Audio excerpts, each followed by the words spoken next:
Evening प्यारे बच्चों, मैं हूं आपके एजुकेटर पूर्णिमा और हम करेंगे वर्कशीट नंबर 87।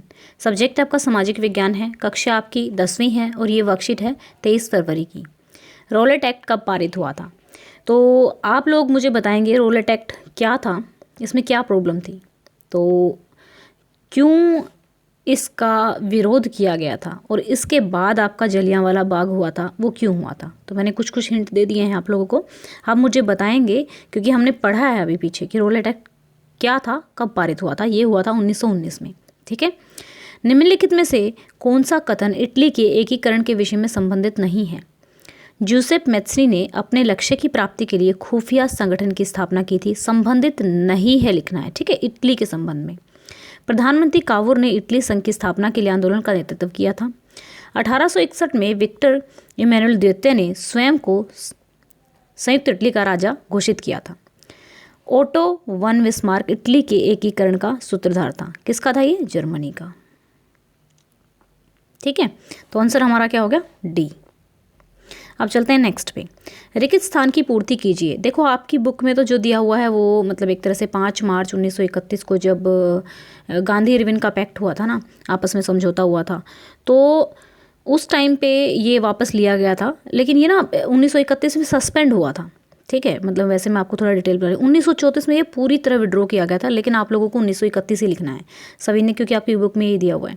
सविनय अवज्ञा आंदोलन सन 1931 में वापस लिया गया था। ठीक है, किसने कहा था जब फ्रांस छींकता है तो बाकी यूरोप को सर्दी जुकाम हो जाता है? ये कहा था मेटरनिक ने। ठीक है,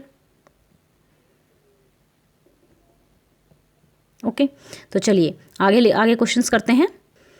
19वीं शताब्दी में महिलाओं के चित्र किस प्रकार राष्ट्रवाद के रूपक में परिवर्तित हुए? यानी कि जो महिलाओं के चित्र थे वो राष्ट्रवाद की भावना को उजागर करने के लिए हेल्पफुल बने। उदाहरण सहित व्याख्या कीजिए। तो आपको उदाहरण देना है। रूपक का अर्थ है किसी विचार या भाव को किसी व्यक्ति या किसी चीज़ का रूप देकर इंगित करना। अब हमारा जो झंडा है ना, राष्ट्रीय झंडा है, वो क्या शो करता है?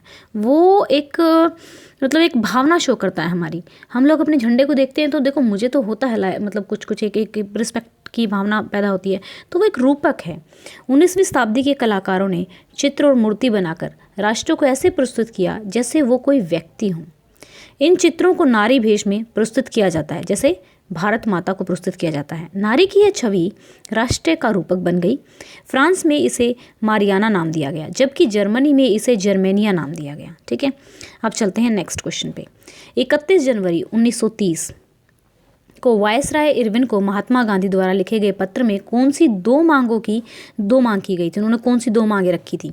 ठीक है, नमक कानून की मांग सबसे महत्वपूर्ण मांग क्यों थी? तो चलिए, 31 जनवरी 1930 को गांधी जी द्वारा वायसराय इरविन को लिखे गए पत्र में कुल 11 मांगे थी। इनमें से दो प्रमुख, एक तो सामान्य मांगे थी, एक उद्योगपतियों से लेकर किसानों तक विभिन्न तबकों से जुड़ी हुई मांगे थी। नमक भोजन का एक अभिन्न हिस्सा होता है। मतलब जो नमक है ना, ऐसा नहीं है कि गरीब यूज़ नहीं करता, अमीर यूज़ करता है। अमीर भी यूज़ करता है, गरीब भी यूज़ करता है। तो गांधी जी को पता था कि भाई ये इसलिए महत्वपूर्ण है कि अगर नमक की बात उठाई जाएगी ना, तो ये जो बात होगी ये हर इंसान को टच करेगी जाके, तो इसलिए उन्होंने नमक को चुना था। नमक भोजन का एक अभिन्न हिस्सा होता है, इसका अमीर और गरीब सभी इस्तेमाल करते हैं, इसीलिए नमक कानून की मांग सबसे महत्वपूर्ण थी। अब चलते हैं प्रश्न नंबर 7 पे। यूरोप में राष्ट्र के विचार के निर्माण में संस्कृति ने किस प्रकार महत्वपूर्ण भूमिका निभाई? यूरोप में राष्ट्रवाद का विकास केवल युद्धों और क्षेत्रीय विस्तार से नहीं हुआ था, बल्कि राष्ट्र के विचार के निर्माण में संस्कृति ने एक महत्वपूर्ण भूमिका निभाई थी। जो कला थी, काव्य थी, कहानियाँ थी, किस्से थे, संगीत थे, राष्ट्रवादी भावनाओं को विकसित किया था। भाषा, जीवन शैली, व्यवसाय आदि ने भी राष्ट्रवादी भावनाओं का विकास करने में अहम भूमिका निभाई थी। अब चलते हैं क्वेश्चन नंबर 8वां। अलूरी सीताराम राजू कौन थे? असहयोग आंदोलन में उनके योगदान को बताइए। अलूरी सीताराम राजू भारतीय संग्राम के एक महान क्रांतिकारी थे। 1920 में अलूरी सीताराम पर महात्मा गांधी के विचारों का बहुत प्रभाव पड़ा। असहयोग आंदोलन में उनका महत्वपूर्ण योगदान है। उन्होंने आंध्र प्रदेश की गुडेम पहाड़ियों के आदिवासी किसानों का नेतृत्व किया था। उन्होंने लोगों को खादी पहनने तथा शराब छोड़ने को कहा था। जब एक वर्ष में स्वराज्य प्राप्ति का गांधी जी का सपना साकार नहीं हुआ तो सीताराम राजू ने आदिवासियों की सहायता से अंग्रेजों के विरुद्ध सशस्त्र विद्रोह करके स्वतंत्रता स्थापित करने के प्रयास किए थे।